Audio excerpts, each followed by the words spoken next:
Hello दोस्तों, पर्यावरण के 5वीं यूनिट को इस वीडियो में हम डिस्कस करने वाले हैं जिसका नाम है पर्यावरण अध्ययन में मूल्यांकन।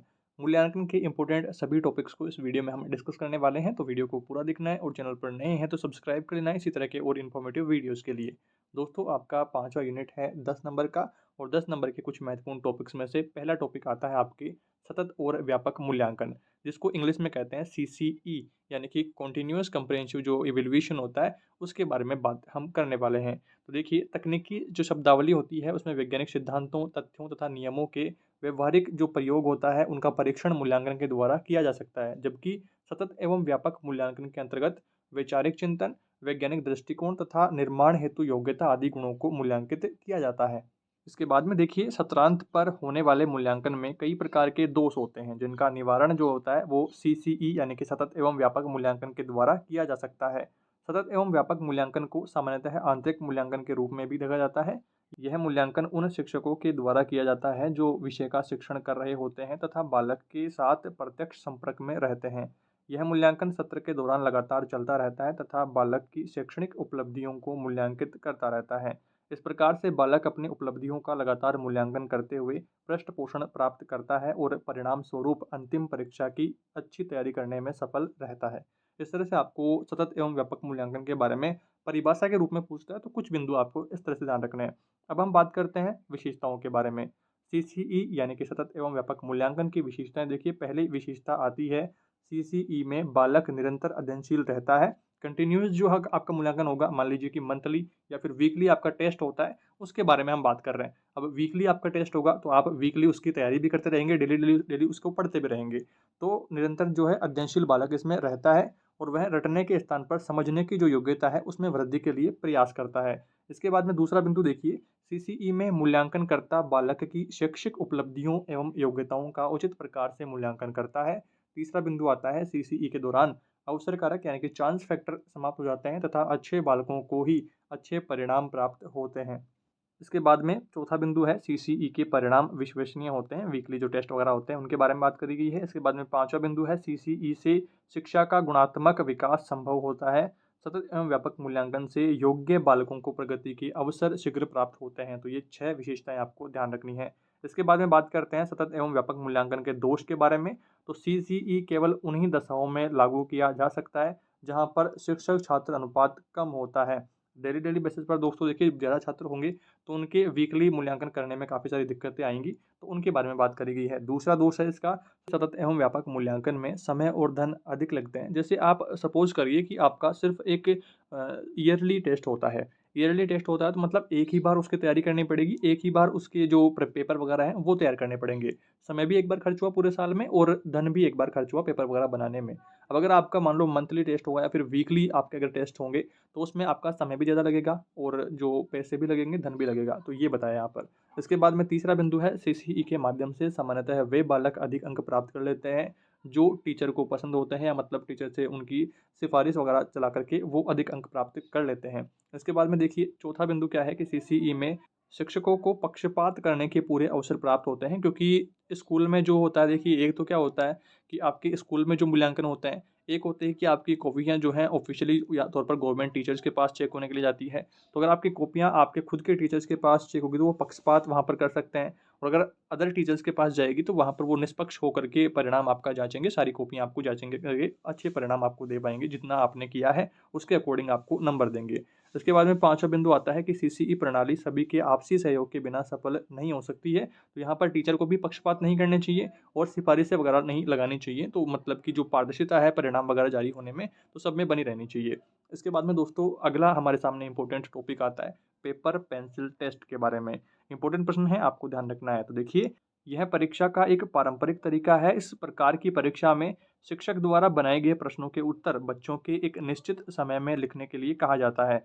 ये प्रश्न निम्न प्रकार के हो सकते हैं, जैसे बहुविकल्पी हो सकते हैं, लघु उत्तरीय प्रश्न हो सकते हैं जिसमें कुछ वाक्य या फिर रिक्त स्थान की पूर्ति वाले प्रश्न हो सकते हैं, चित्र संबंधी हो सकते हैं, व गतिविधि आदि संबंधी प्रश्न हो सकते हैं। इसके बाद में देखिए, दीर्घ उत्तरीय प्रश्न हो सकते हैं व खुली पुस्तक प्रश्न आदि इसमें आते हैं। इन प्रश्नों को जहाँ तक संभव हो रटन प्रणाली पर आधारित न होकर के क्रियाशील संबंधी होना चाहिए, ताकि बच्चों की समझ व विकास का सही आकलन हो सके। रटने की जो प्रणाली है वो उनमें विकसित ना होवे। लिखित परीक्षा के परिणामों को शिक्षण अधिगम प्रक्रिया में सुधार हेतु उपयोग किया जा सकता है। इसके बाद में देखिए, साथ ही बच्चों को यह स्वयं जानने का मौका देता है कि उसने क्या सीखा है व किन क्षेत्रों में उसको और अधिक प्रयास करने की आवश्यकता है। इसके बाद में प्रश्न पत्र निर्माण में ध्यान रखने योग्य बातों को लेकर के, ध्यान रखने योग्य बिंदुओं को लेकर के आपके सामने इंपॉर्टेंट प्रश्न है दोस्तों, कई बार परीक्षा में आया हुआ है। आपको ध्यान रखना है कि एक प्रश्न पत्र तैयार करते हैं तो उसमें किन किन बिंदुओं को ध्यान में रखना चाहिए। तो देखिए, पहला बिंदु आपको ध्यान में रखना चाहिए कि प्रश्नों का जो भाषा है वो सरल होनी चाहिए, बोधगम्य और स्पष्ट होनी चाहिए। दूसरा बिंदु है विभिन्न उद्देश्यों पर आधारित प्रश्न बनाए जाएं तथा अंकन किया जाना चाहिए। तीसरा बिंदु है प्रश्न पत्रों के निर्देश स्पष्ट होने चाहिए। चौथा बिंदु है प्रश्न पत्र की जो उत्तर तालिका है वो बनाई जानी चाहिए, क्योंकि आपने कई वैकेंसीज में इनमें देखा होगा कि जब उत्तर तालिका आपकी जो आंसर की आती है बाद में, तब कई प्रश्नों के उत्तर वहाँ पर गलत हो जाते हैं, कई बार तो प्रश्न रिजेक्ट हो जाते हैं या कई बार उनके बोर्ड के द्वारा कुछ अलग ही उत्तर माने जाते हैं, जबकि आपकी जो बुक्स वगैरह है उनमें उसका अलग उत्तर होता है। तो उसकी जो प्रश्न है, जो प्रश्न की सही उत्तर की जो जांच के लिए आपको पहले ही पता होना चाहिए कि किस प्रश्न का क्या उत्तर रहेगा, तो उसमें क्या है पारदर्शिता बनी रहेगी। आपको बाद में क्वेश्चन में फेरबदल करने की आवश्यकता नहीं पड़ेगी। इसके बाद में पांचवा बिंदु देखिए, उत्तर सीमा भी स्पष्ट होनी चाहिए। ऐसा नहीं है कि आपका छोटा सा प्रश्न है उसमें आप कह दें कि संक्षेप में लिखिए या फिर विश्लेषण करके बताइए, डिटेल में बताइए। तो थोड़ा सा आपको उत्तर सीमा के बारे में और समय सीमा के बारे में ध्यान रखना चाहिए कि कितने टाइम में पेपर आपका सोल्व करना होगा। इसके बाद में छठा बिंदु आता है विभेदकारिता, यानी कि कठिनाई जो स्तर है उसका, उस हेतु भी व्यवस्था होनी चाहिए। ऐसा नहीं है कि कोई कमज़ोर बालक है उसको आप हार्ड पेपर दे दें, या फिर कोई इंटेलिजेंट बच्चा है उसको आप नॉर्मल पेपर या फिर बहुत ही ज़्यादा आसान पेपर उसको दे देंगे, तब भी उसमें फिर मूल्यांकन में वो ठीक से जाँच उसकी नहीं हो पाएगी, ठीक से उसका मूल्यांकन नहीं हो पाएगा। इसके बाद में देखिए, सातवां बिंदु है प्रश्न पत्र का विश्लेषण करके सुधार प्रस्तावित किए जाने चाहिए। आठवां बिंदु है प्रश्नों में विकल्प व्यवस्था की जानी चाहिए, कि कोई प्रश्न स्टूडेंट को नहीं आ रहा है तो वो फिर अथवा वाला जो प्रश्न है उसके बारे में यहाँ पर बात करी गई है कि अथवा में भी प्रश्न डालने चाहिए। इसके बाद में अगला बिंदु आता है दिए जाने वाले प्रश्नों की जो संख्या है वह उनके प्रकारों का नाम निर्धारण कर लेना चाहिए। 10वां बिंदु है प्रश्न द्विअर्थी या फिर संदिग्ध या फिर व्याकरण की दृष्टि से त्रुटिपूर्ण नहीं होना चाहिए। जैसा कि मैंने आपको बताया कि उत्तर तालिका अगर हम पहले ही बना लेंगे तो हमें पता रहेगा कि कौन से प्रश्न का क्या उत्तर है, तो हमारे को बाद में क्वेश्चन में फेरबदल करने की आवश्यकता नहीं पड़ेगी, या फिर आंसर की में कुछ उत्तर गलत उत्तर चेंज करने की जरूरत भी वहाँ पर नहीं पड़ेगी। इसके बाद में 11वां प्रश्न यहाँ पर 11वां बिंदु आता है, प्रश्न ऐसे हों कि उनका उत्तर अनुमान से न दिया जाए, सटीक उनका उत्तर वहाँ पर होना चाहिए, जिससे मूल्यांकन में पारदर्शिता हो पाए और ठीक समय पर मूल्यांकन कंप्लीट हो पाए। इसके बाद में आगे बढ़ते हैं। अगला महत्वपूर्ण बिंदु आता है सूचनात्मक प्रश्न एवं व्यवहारिक प्रश्नों में क्या अंतर रहता है।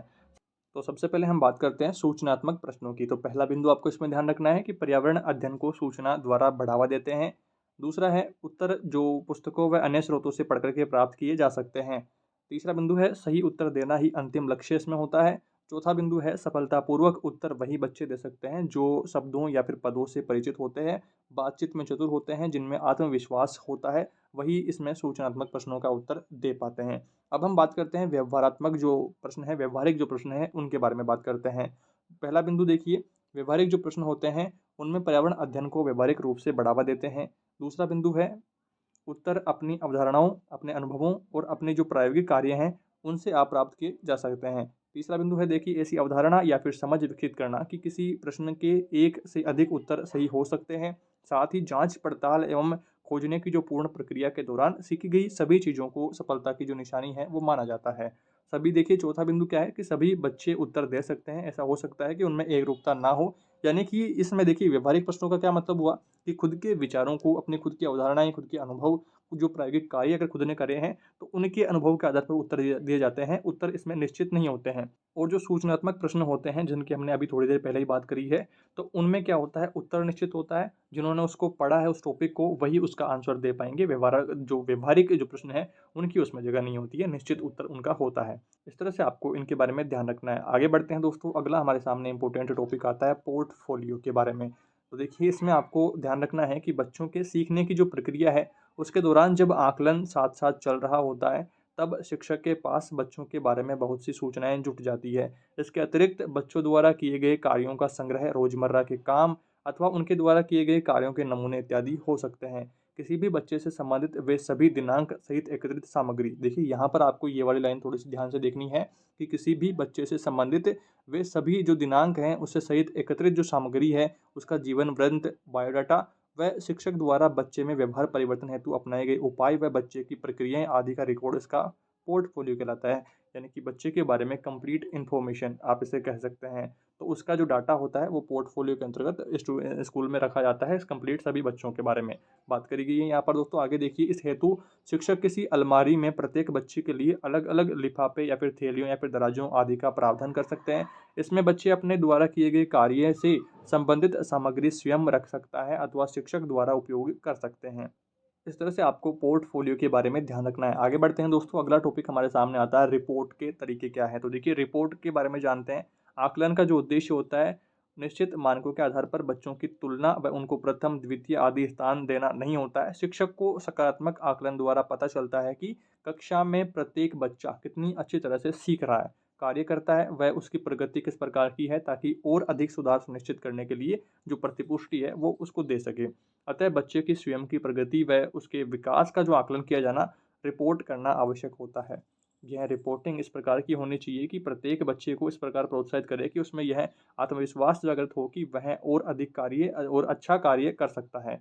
रिपोर्ट करने हेतु निम्नलिखित बातों को ध्यान में रखना चाहिए।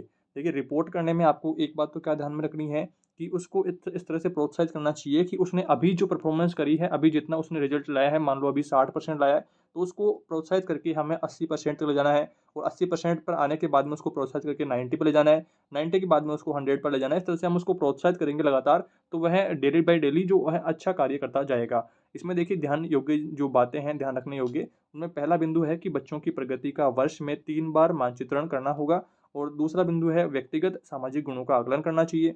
तीसरा बिंदु है नियमित रूप से बच्चों के साथ रिपोर्ट साझा करना। चौथा बिंदु है मासिक मीटिंग में अभिभावकों से रिपोर्ट साझा करना। इस तरह के कुछ बिंदु भी आपको इसमें ध्यान रखने हैं।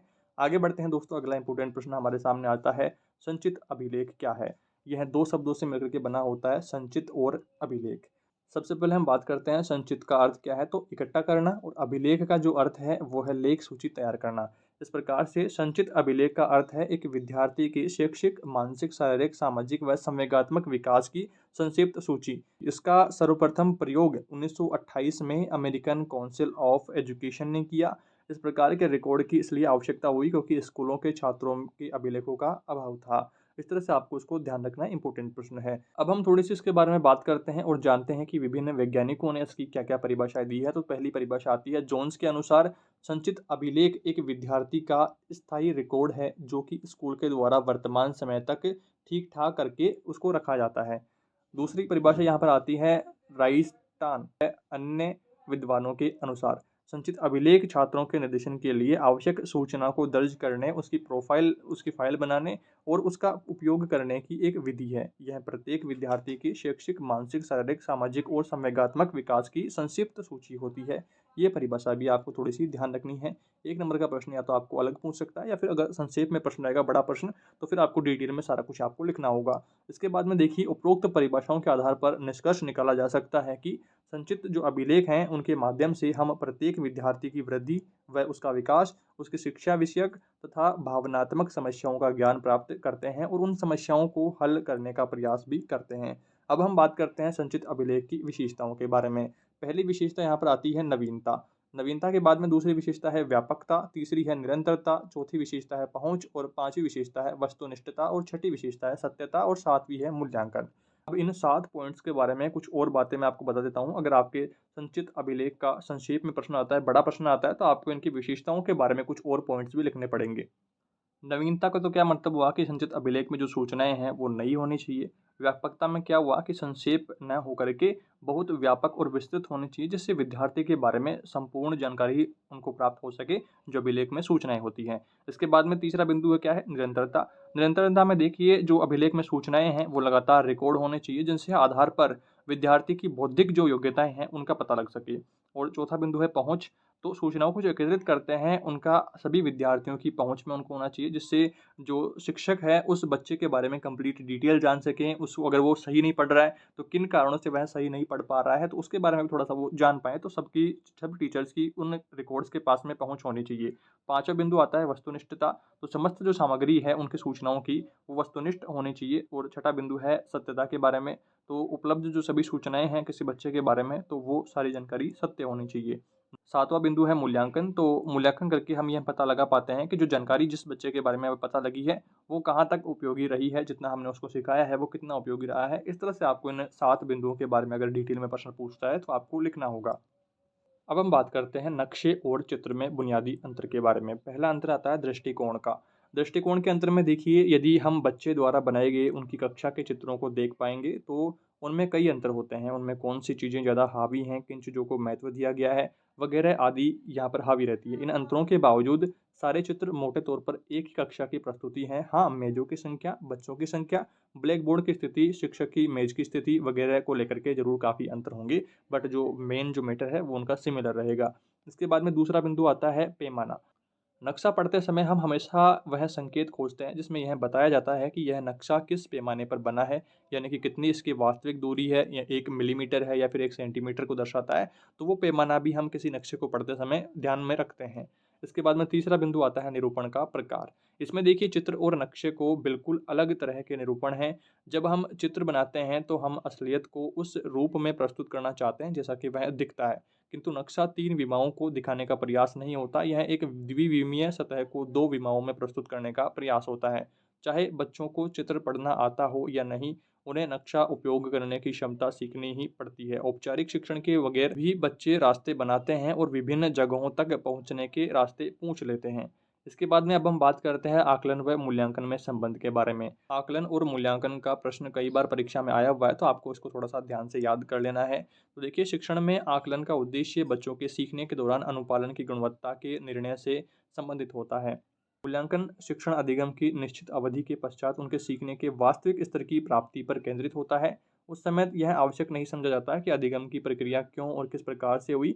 अतः मूल्यांकन मानकों पर आधारित बच्चों के कार्य की गुणवत्ता पर किया जाता है। फलस्वरूप इस गुणवत्ता को दर्शाने हेतु उनको अंक अथवा ग्रेड दिए जाते हैं। संक्षेप में देखिए, जबकि आकलन निर्माणात्मक रचनात्मक रूप में प्रक्रिया की दिशा को दर्शाता है, मूल्यांकन इसके परिणाम स्वरूप उसका जो मूल्यांकन है उसको जानने का प्रयास करता है, इसके मूल्य को जानने का प्रयास करता है।